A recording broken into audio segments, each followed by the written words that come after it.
Bonjour mes chers, votre prof est de retour. Alors dans cette vidéo on va voir les variations d'une fonction impaire. On va procéder comme on l'a procédé dans la vidéo précédente. Alors maintenant je représente un graphe d'une fonction impaire qui est symétrique par rapport à l'origine du repère. On remarque que notre fonction elle est croissante sur l'intervalle 0 plus l'infini. Quand x croît, la fonction croît, donc la fonction elle est croissante. Et puis cette fonction elle est croissante aussi sur l'intervalle moins l'infini 0. Alors quand x croît, notre fonction croît.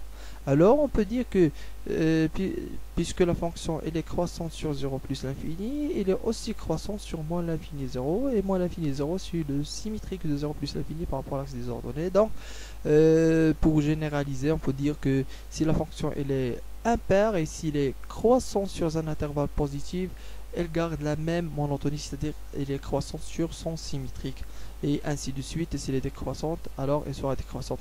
Maintenant je vais présenter un autre diapo qui contient une fonction impaire. Son graphe est plus compliqué, qui ne garde pas la même monotonie sur tout l'intervalle, sur tout l'ensemble de définitions, mais elle a elle change de monotonie. Parfois elle est croissante, parfois elle est décroissante.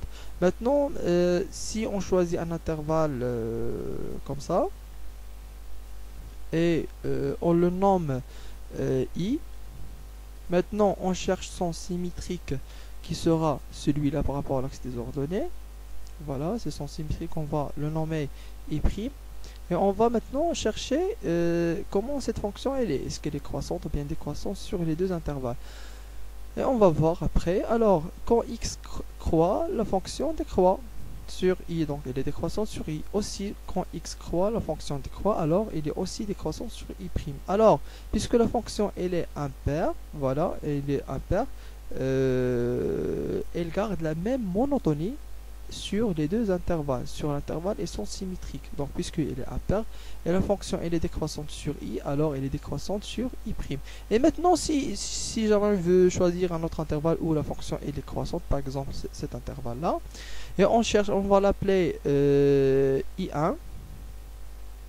On va l'appeler i1 et on cherche son symétrique par rapport à l'axe des ordonnées. Il sera celui-là, comme ça.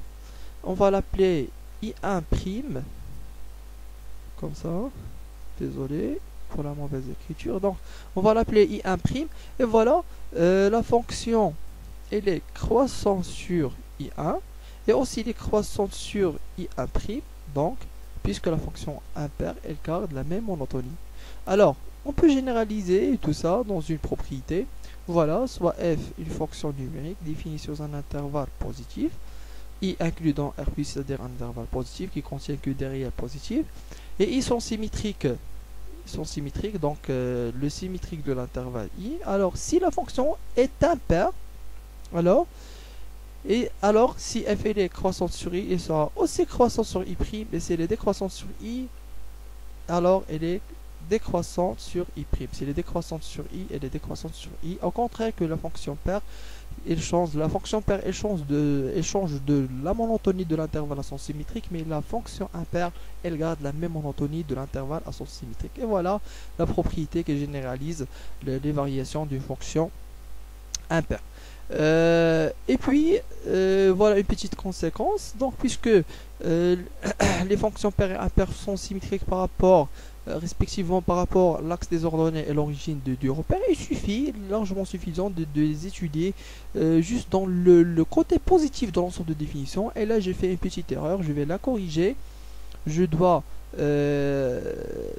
écrire d de f en intersection avec R+, c'est pas R étoile, avec R+, pour mentionner le côté positif de l'intervalle de l'ensemble de définition. Et voilà, donc il suffit de les étudier sur l'intervalle, sur la partie positive de l'ensemble de définition, et puis on peut déduire facilement les variations sur tout l'ensemble de définition, parce que s'il est impair, elle va garder les mêmes variations sur le côté positif et son côté symétrique. Et s'il est pair, il va les inverser et ainsi de suite. Alors il est largement suffisant de l'étudier juste dans le côté positif ou bien dans la partie positive de notre ensemble de définitions. Merci pour votre attention, et si jamais vous avez des questions, n'hésitez pas à les poser dans le groupe WhatsApp. Je vous conseille bien de répéter la vidéo plusieurs fois pour bien comprendre. Et si vous n'avez pas compris quelque chose, n'hésitez pas aussi de poser vos questions. Merci pour votre attention. À la prochaine vidéo.